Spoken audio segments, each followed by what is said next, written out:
Jednoducho tí ľudia dávajú a v taký čas sa vôbec nečudujem, že si jednoducho nejakým spôsobom spadli do tej influencerskej branže. Čo vy na to?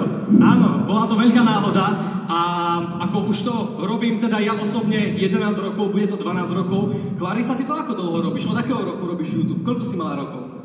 Ja som mala 10 rokov, je to fakt divné, ale začala som natáčať v roku 2015 len takou náhodou, že nič by z toho nemuselo byť. Ale zrazu je nás tu toľko. Takto, je tu niekto narodený v roku 2015? Zvihnite ruku, kto tu je 2015? Wow!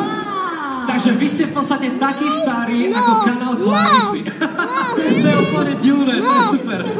Je tu niekto narodený v roku 2014? Tak vy všetci ste takí starí ako môj YouTube kanál. To je paráda.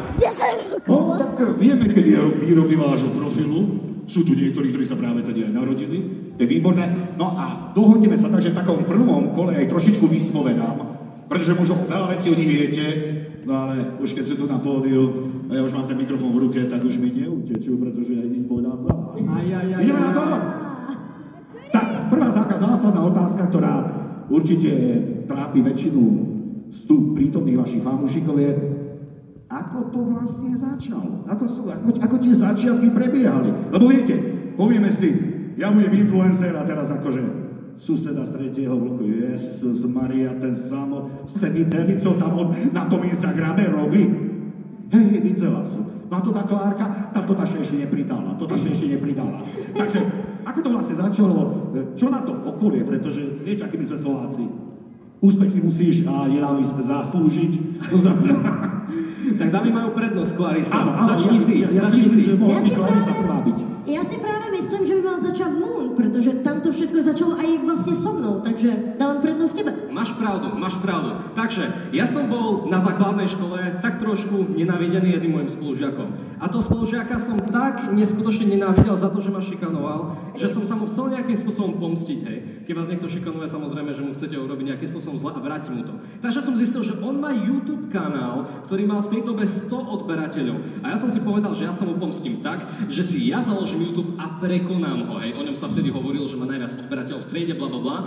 Takže som si založil YouTube kanál a do nejakého mesiaca alebo dvoch som ho predbehol. Potom, keď som prišiel do školy a povedal som, že haha, predbehol som ťa v odberateľov, tak on mi povedal, aj tak mne to už jedno, už netočím. Takže som bol trošku zarazený, ale na druhú stranu ma to veľmi chytilo a pokračoval som vo videách a v podstate som pokračoval až do terajšej doby. Takže to boli moje začiatky na YouTube. Potom o rok neskôr podobným princípom začala aj Sejra. A teraz máš slovo ty. Ako si ty začala? No tak ja som začala tak, že mňa zaujalo, čo vlastne Moon robí vo svojom voľnom čase a tak som sa rozhodla ho kopírovať, áno. takže vlastne... Kopírať. No, takže ja som sa k tomu dostala takto, s tým, že Moon to robil trošku serióznejšie. Ja som to robila tak trošku zo srandy, že haha, budem kopírovať vlastného bráchu. No a potom nejako postupne sme išli nejako ďalej a sme sa dostali až sem. Je vás toľko. Začali takto. Samozrejme, moji prví odberateľia boli z môjho rodného mesta Sabinov. Každopádne, Banská Bystrica. Ja som vám zabudol povedať, že ja cez Banskú Bystricu niekedy jazdím, keď idem z Prahy. Takže to znamená, že ja cez Banskú Bystricu prejdem autom, dajme tomu tak, ja neviem, 4 alebo 5 krát do roka. Ale vyloženie v Banskej Bystrici som sa nikdy nezastavil. Skúste mi teraz povedať, alebo zdvihnúť ruky, kto tu je priamo z Banskej Bystrici. Z mesta. Priamo ako z mesta Banská Bystrica. Jo, vidíš všetky tie ruky, krása. OK, kto tu je z okolitých dedín? Okolie Banskej Bystrice. Pekne, takže Bansko-Bystrický kraj. Inak je to ešte Martin. Je to niekto z Martina? Vidíš, aj z Martina tu sú. Dobre. Ale teraz, kto tu je akože celkovo ako zo Slovenska? Kto tu prišiel kdekoľvek zo Slovenska? Wow, tak Slovákov tu je, ale...